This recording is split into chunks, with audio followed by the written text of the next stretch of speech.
Alright. Etong si Burikak, problemado. Huling-huli mga kababayan, nilaglag na ng kanyang kaibigan. Anak ng tipaklong itong si Maharlika. Mga kababayan ko, hindi pa rin nagbago. At talaga naman, ginagamit pa rin ang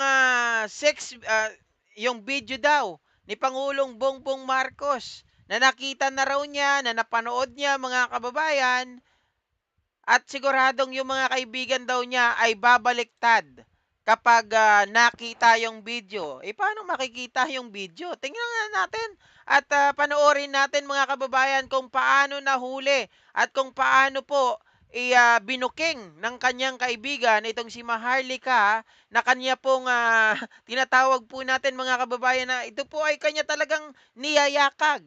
Ito po ay kanyang gustong i-mind conditioning na meron talagang tinatawag na pulburon video. Grabe ka, Maharlika. Ito po.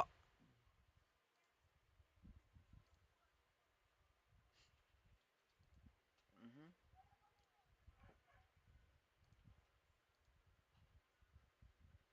Dali! Eto na. Ay, naku! Wala naman sigurong copyright ito. Naku, baka magalit ito. Nagka-copyright ito, ha? Sige na. Oh, pasok. Bahala ka. Pag kinopyright mo ako, mag-aaway na tayo. Naloko na. Sabi ni Ramel Cruz, Boss Mike si PBBM. Madami na nagagawa. Madami lang po bulag po. O yan na nga. Oh. 'Di ba? Oh. Oh, sige. Pasok. Pero ang bumangon po sila lang. Napanood yun naman siguro ang pagbati ng First Lady Ahas sa General Manager ng At tingnan mo, paulit-ulit yan. Oh. Parang ano rin to, yung mga kababayan, yung sinabi din ni kaya Trexie Cruz Angeles, ano, na kala ko ba ang sinasabi ni Trexie, ang dating nabibiktima, ngayon ay nambibiktima na. Tapos yung sinasabi naman nito, sama-sama daw tayong babangong muli, pero sila lang ang bumangon. Ano ba yan? Pare-parehas lang kayo. Sinabi na nga natin, normal lang yun. Tagline ni Mel Robles yun. Para maging Mel Yunario. O, yun, yung tagline yun. Bakit mo sinisiksik sa taong bayan yan? Para sirain mo ang PCSO. Di ba? Pag walang tumama, galit. Pag may tumama, galit pa din. O, di ba? Bakit hindi mo tirahin si Kibuloy? Ganyan, may warrant of arrest na, di ba? Ama, ba't di mo tirahin? Game. ng PCSO na si Mel Robles. Binati po yan noong January 20, nung kanyang kaarawan. Ang sinabi po ng First Lady Binigyan mo lang ng mali siya best friend. Sasampalin kita ng burat. Binigyan mo lang daw ng Malaysia, best friend eh. Mga kababayan, magkaibigan pala to. Si Maharlika at si Mike Cervera. Boss Mike! Boss Mike! Ilaglag mo na yan, Boss Mike! Sabi ni Infinite Streams TV, may kaso again kay Kiko Matsing. Si Hitad. Oo nga, kinasuhan siya, no? Sa kanya yung bungangera dati. Yon. Ano na yun eh, terminated na yun. Pero may kaso na naman si Hitad, mga kababayan. Patay ka. Paulit-ulit na lang yan. Sige, tuloy. na milyon-milyon viewers na po. Ngayon yan, ang sinabi ng First Lady sa General Manager niyang operator ng black propaganda na si Mel Robles, sama-sama tayong babangon muli para maging milyonaryo. So, doon po nakita ninyo na hindi natin sila kasama para sa Alam mo, nakikita namin na talagang gigil na gigil ka na lahat na lang maging yung mga salita, maging tagline mo. Baka nainggit. Baka gusto niya siya din manalo. Ikaw naman, Boss Mike, masyado mo naman binabara si Maharlika eh. Diba? Baka gusto niya manalo, mga kababayan. Eh, paano ka naman kasi mananalo, Maharlika? Tumaya ka naman kasi. Wag yung banat ka ng banat. Eh, kung milyonaryo, eh nagkataon lang si Mel, nandoon siya sa PCSO at may nananalo doon, natural gamitin mong tagline yung Melyonaryo, 'di ba? Karugtong ng pangalan mo. Eh maganda 'yun. Eh alangan naman na ilagay natin doon, Mahar Leonaryo. Pangit mga kababayan. Claire Leonaryo. Pangit din, 'di ba?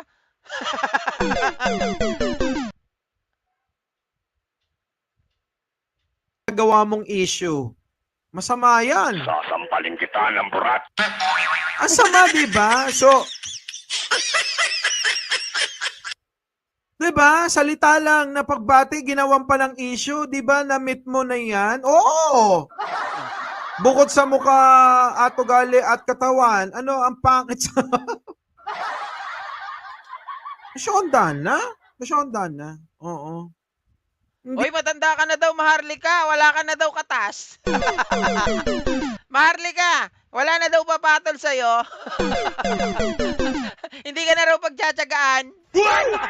Hindi na uobra sa ano natin. Wala na. 'Di ba? Oh, hindi ka na pala hindi ka na pala pasado sa ni Boss Mike. Oy, si Boss Mike mga kababayan, ang gaganda ng mga ex niya na, gaganda ng mga chicks niyan. Hindi mga exes, 'di ba? Maraming ex yan Boss Mike. Talagang habulin 'yan mga kababayan. Eh si Maharlika, wala 'yan, walang panama. Nako, mga kababayan, kung alam nyo lang kung gaano kagaganda yung mga chicks ni Boss Mike, talagang wala akong masabi. Eh kung si Maharlika lang mga kababayan, parang puwet lang yan eh. Baka mas makikinis pa ang mga puwet nun kaysa kay Maharlika. Oo. Pang ano na lang siya, digong, ganon. Pero kung sa akin, syempre wala na yan. Oo. Tangina Oo, mo, ayop ka Boss Mike, kung wala na pandigong na lang siya, eh si Digong mga kababayan hindi na ata titigasan 'yon. Eh, tatayuan pa ba 'yon? Kahit maghugas ata di na kaya nun eh. Dom, puro ka shoutout kay Lai Austria, gagalit sa'yo. Huwag kang ganyan, DJ Byron, ha? Kaloko mo, ha? Maharlika, tinitira ka ni DJ Byron, no? Sasampalin kita ng burat. Ayop din yung ni Boss Mike eh, no? Yung kanyang sound trip eh. Ang galing ng effect. Oo, hindi na nga papasa sa requirements natin. Basta ganun na yun, Hindi okay na raw papasa sa standard mga kababayan. Eh wala na eh. Lokray na, 'di ba? Kumbaga ito ay bilasana. na yun. Siyempre, di ko naman sinasabi kung type niya ako. Hindi ko alam, ha? Ganon. Oh. Hoy, maging lalaki ka na. Game, pasok! Bangon ng Pilipinas, kundi sila ay sama-sama para sa pagbangon o pagpayaman nila. At hindi lang po yan. Sa mga nakakapanood po ng aking vlog everyday, Oo, puro paninira yung hindi na nga ako nanonood sa'yo. Dati nanonood pa ako eh. Sasampalin kita ng burat.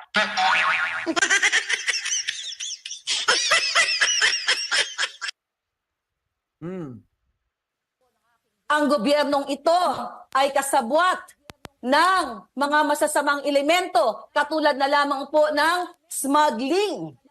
Paulit-ulit ko pong sinasabi Alam sa nyo, taong bayan at dito ngayon Ang dami niyang sinasabi na wala pa rin napapatunayan.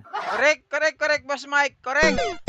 Walang napapatunayan. Lahat mga kababayan, ang sinasabi lang niya, bunganga lang, wale. Ganyan si Maharlika mga kababayan, pero nagpapaniwala. Wala nga akong makitang resibo kahit isa eh.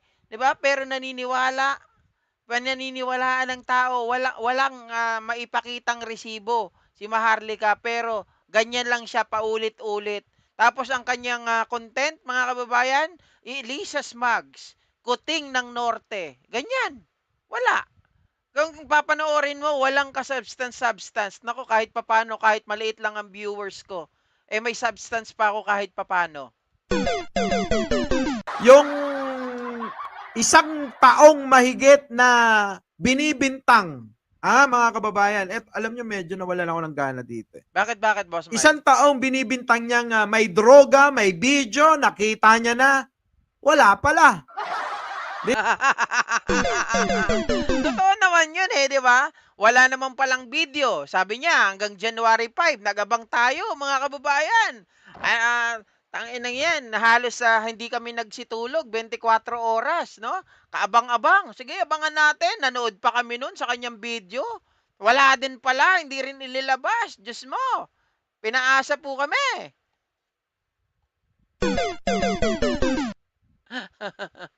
Sabi niya, Infinite Streams TV, let's catch the tiny fish. We have big fish pans.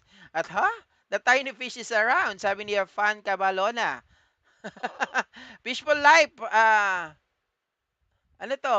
LT talaga si Bukeke. Ano ibig sabihin ng LT? Lakas tama makabintang. Lutang. Lutang talaga si Bukeke. Diba? Kung kayo maniniwala sa kaibigan natin na si Maharlika sa mga pinagsasabi niya, ito naman, social media lang to, Maharlika. Ay, naku, boss, may kaibigan mo talaga to. Ngayon ko lang nalaman sa bagay, mga kababayan, ano, noong panahon ng eleksyon, si Boss Mike talaga, sabi ko nga po sa inyo, si Boss Mike talaga yung sinasaluduhan namin ni JDB. Isa po talaga to sa nag-entertain sa amin. When you say entertain, ito po ay walang halong kaplastikan. Kahit nung kami po ay tinanggal, sinipa sa UBIP, si Boss Mike maayos po makipag-usap sa amin. And I also read all the conversation dun sa tawag dito sa group chat namin ng UBIP. Kahit nag-backread po ako, wala po akong nakitang masamang bunga kay Boss Mike, mga kababayan. So, ang bait talaga ng tao na to. Lap trip ba? Peaceful life? Sa kabila ng binola-bola kayo, sa kabila ng isiniksik sa mga isip ninyo, nakasinungalingan patungkol doon sa droga-droga, patungkol dyan sa mga pulburon, mga kababayan, abay mag-isip-isip kayo. Kapag kayo naniwala pa rin dyan, abay malapit lang ang mental sa Mandaluyong. Tama. Diba? Yung mga naniniwala dito, mga kababayan, kung pwede, para hindi na kayo mahirapan, kayo na mismo pumasok sa mental. Kayo na yung magpursige, kayo na yung mag-initiate. Pa-mental na kami, naniniwala kami kay Maharlika eh. Naloko na. Di ba? Ang lapit lang ng mental sa Mandaluyong, baka mamaya ay meron na ho kayong problema sa pag-iisip. Kailangan nyo nang magpa-check up. Sumabay kayo kay Ninyo. Naloko na. Diba? Fake news na yun eh. Ulitin ko mga kababayan kami, magkakasama kami, nag-meeting kami, pagkatapos may panalo, ang eleksyon, kasama tayo, lahat tayo. Eto na mga kababayan, eto na. Alam naman natin na si Boss Mike talagang pala kaibigan. Sinabi po niya na etong si Maharlika ay kanyang kaibigan, mga kababayan ko. Ano ba ang ginawa sa inyo ni Maharlika? Mga naniwala kay Pangulong Bongbong Marcos, tapos na ang misyon. Biglang kita-kita. Halik kayo, kita-kita tayo. Nandun si Sangkay, nandun si Coach Jarrett. Kahit tanong nyo kay Coach Jarrett tsaka kay Sangkay. Si Madam Ellie, jowa ni Madam Ellie, jowa ko Abay, kasama pa yung jowa ni Madam Ellie? Ang tindi mga kababayan! Biruin mo eto sa totoo lang dito kasi hindi naging fair, 'di ba? Bakit nandun yung jowa ni Madam Ellie? Actually yung tinutukoy ko hindi yung kita-kita Yung time na nagkaroon ng inauguration. Bakit kasama pati jowa ni Ellie nakapasok dun sa loob, mga kababayan? Samantalang sabi ng mga kasama nating vlogger, kami tong lagi nasa initan, di man lang kami binigyan ng ng magandang pwesto, di man lang kami pinapasok sa loob. Wala daw sila sa stage. Kami naman, walang problema sa amin kasi kaya namin makipaghalubilo sa labas, kaya namin maghanap ng content sa labas, no? Hindi namin kailangan lumapit dun sa loob. Pero mas maganda kung makalapit ka sa stage. Kaso mga kababayan, pili lang eh. Kasama pa yung jowa ni Eli. Eli Biek. Atin na wala. Oh. Ha? Ako, si Maharlika, 7. Pero wala doon yung jowa ko na nawala na. Extra na eh, di ba? Ngayon mga kababayan, so nando doon kami. Nag-usap-usap kami. Yun yung kanyang sinasabi. Ah? Nababalentong tayo, babaliktad kayo sa kinaupuan nyo. Oy, babalentong babaliktad sa kinaupuan, paano? Grabe yan Boss Mike Matindi yan matindi yan Ano yung ibabalita mo sa amin? Grabe to mga kababayan. Babalentong daw. Babalentong kung makikita yung Pag nakita nyo yung nakita ko na video, so ibig sabihin nakita niya na yung video. Pero, Teka, nakita? Napanood ibig sabihin mga kababayan? Anong nangyari? Kala ko ba nakita, napanood? Bakit hanggang ngayon wala pa rin ako nakikita? Ano bang video yon? Baka naman na video mo yun, Boss Mike Baka naman na X-rated mo yon, Boss Mike. bandang huli, na nagkahanapan na at tinanggi ni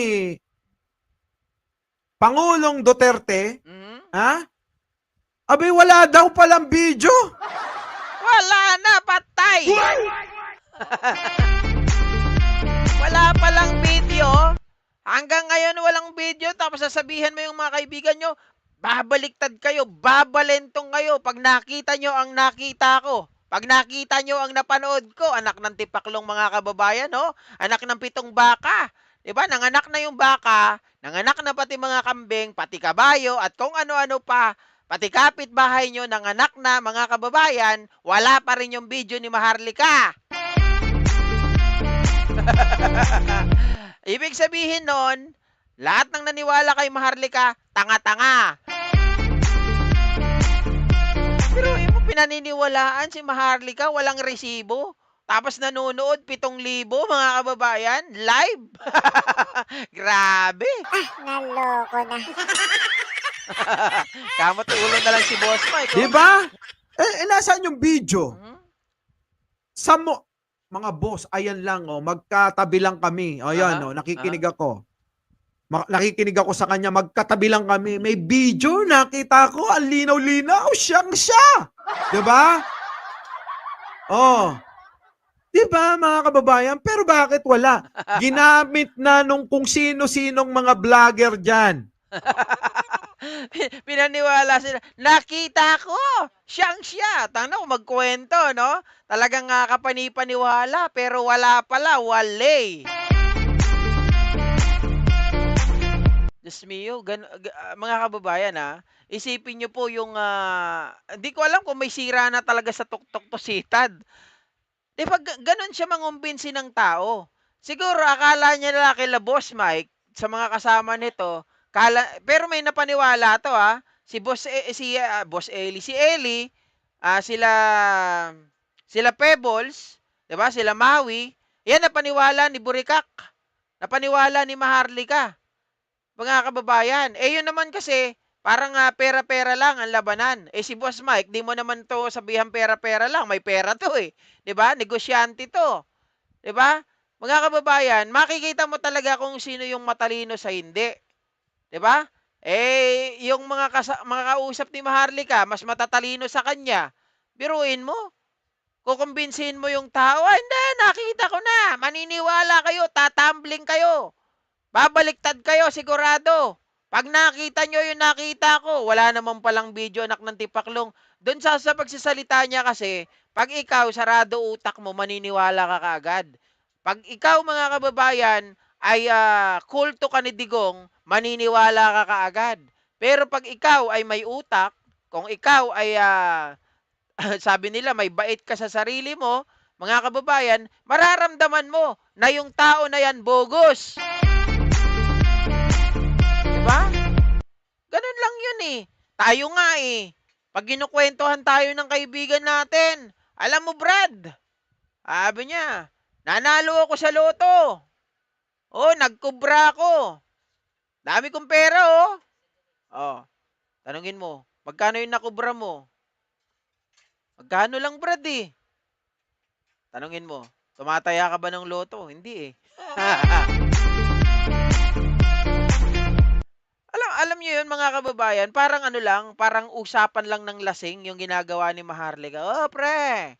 Oo. Nakasalubong ko nga doon kanina yung ano eh, ang ganda ng babae, pre. Ay nalikan ko. Oo, gumanti ng halik, pre. Natikman ko nga eh. Tapos tinanong, kaibigan, sino yung babae?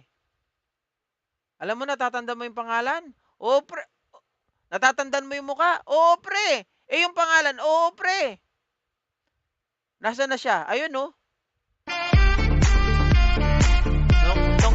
Nung tiningnan yung muka, tangina pre, di naman pala lalaki, bakla yan eh. Diba? Ganun magkwento, mga kababayan. Parang lasing lang. Nagkukwento, nakala mo totoo, pag hindi ka nag-iisip, paniniwalaan mo. Pero dahil matalino si Boss Mike, ayan, booking ang burikak. Turuin mo, paniniwalain sila na babaliktad sila pag nakita rin nila yung nakita niya. Ano yung nakita niya? Eh hanggang ngayon hindi niya mailabas, hindi niya mapakita. 'Di ba? Kaya sabihin ko sa inyo, very straightforward. Mga tanga kayo. Mga tanga yung mga naniniwala dito kay Maharlika. Mga bobo, mga inutil. Walang utak. 'Di ba? Manang-mana kayo sa puon ninyo, mga manyakekoy. Tapos lahat ibinibintang kay Pangulong Bongbong Marcos, mga kababayan. 'Di ba? Nag-oorgi, nag-a-addict. Pero sila pala yung may mga kaso. Sila pala ang hinahabol ng hustisya.